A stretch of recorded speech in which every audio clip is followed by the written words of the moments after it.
તો ભારત સંકલ્પ યાત્રા ખાતે અમિત શાહ સંબોધન કરી રહ્યા છે, સીધા જઈશું।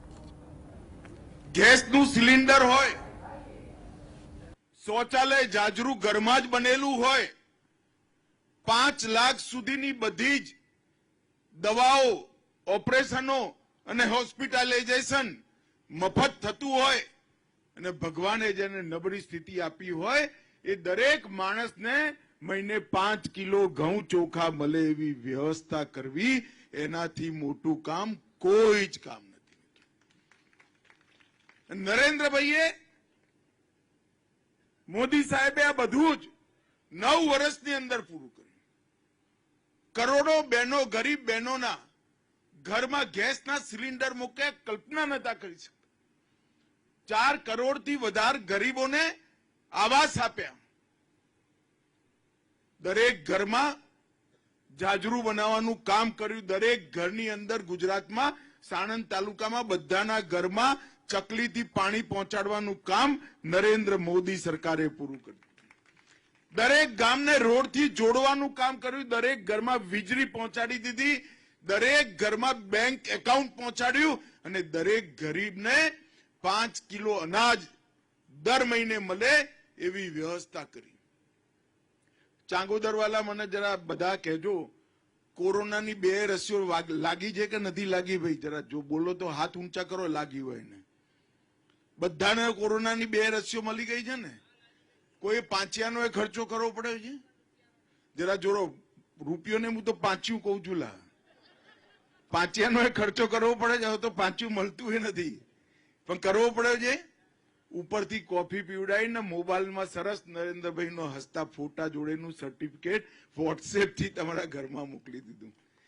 દુનિયામાં કોઈ જગ્યાએ આવું વેક્સિનેશનનું અભિયાન, રસીકરણનું આવું અભિયાન કોઈ જગ્યાએ નથી થયું જે ભારતીય જનતા પાર્ટીની સરકાર અને નરેન્દ્ર મોદી સાહેબે કર્યું। પરંતુ 75 વર્ષમાં આપણે અનેક ક્ષેત્રમાં ખૂબ આગળ આવ્યા, પણ દેશ આઝાદ કરવા માટે જે લોકોએ પોતાનો જીવ ગુમાવ્યો, 23 વર્ષના ભગતસિંહ હોય યા ખુદીરામ બોઝ હોય, હસતા હસતા વંદે માતરમ કહીને ફાંસીના માછડે ચડી ગયા। રાણી લક્ષ્મીબાઈને ખબર નથી એવું નથી કે અંગ્રેજો સામે લડવાનું પરિણામ શું આવશે, એમને ખબર હતી, પરંતુ આ દેશને આઝાદ કરવાની ખેવના સાથે એમને લડત લડી। એ અત્યારનું ભારત બનાવવા માટે નતા લડ્યા। એ દુનિયામાં દરેક ક્ષેત્રમાં 1 નંબરનું ભારત હોય એવું ભારત બનાવવા માટેની આ લડાઈ હતી। આઝાદીનું સ્વપ્ન હતું। એ સ્વપ્ન હવે પૂરું કરવાનો સમય આવી ગયો છે। 75 વર્ષ પૂરા થયા, 100 વર્ષ પૂરા થાય ત્યારે હું આજ વિશેષ કરીને જુવાનિયાઓને કહેવા આવ્યો છું, 100 વર્ષ જયારે દેશની આઝાદીના પૂરા થાય ત્યારે અમે બધા તો કદાચ નહીં હઈએ, તમે હશો, પરંતુ 100 વર્ષ પૂરા થાય ત્યારે દુનિયામાં દરેક ક્ષેત્રમાં પહેલો નંબર હોય એવા ભારતની રચના, એટલે વિકસિત ભારતની રચના।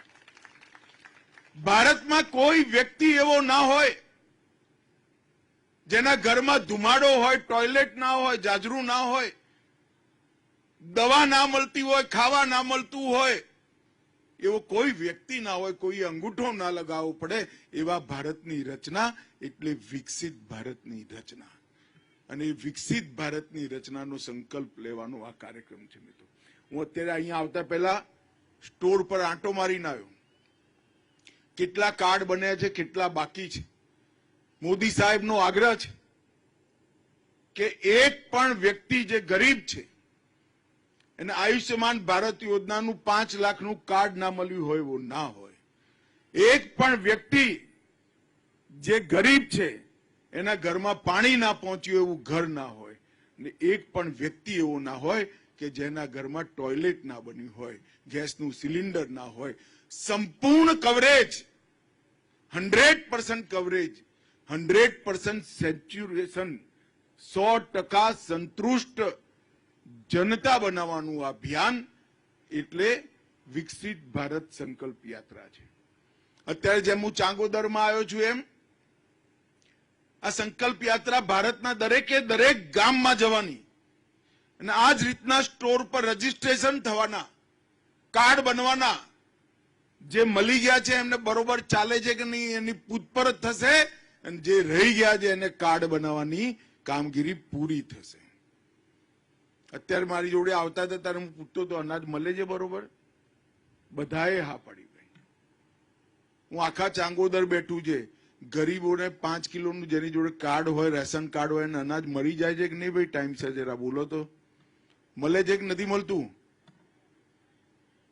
5 લાખ રૂપિયા સુધીનો સ્વાસ્થ્યનો ખર્ચો, એમાંથી જનજાગૃતિ ફેલાવવાની જરૂર છે. તમારા જોડે જે કાર્ડ છે લઈને એની રજીસ્ટ્રેશન જ્યાં થયું એ હોસ્પિટલોમાં જાઓ, એટલે કોઈ પણ હોસ્પિટલાઇઝેશન હોય એ કાર્ડ તમારે આપી દેવાનું, તમારે ખર્ચો નહીં કરવાનો. આજે ચાંગોદર ગામમાં હું તો આ જિલ્લાનો બ્યુટી પાર્લર ચલાવું છું, મનમાં એટલો આનંદ.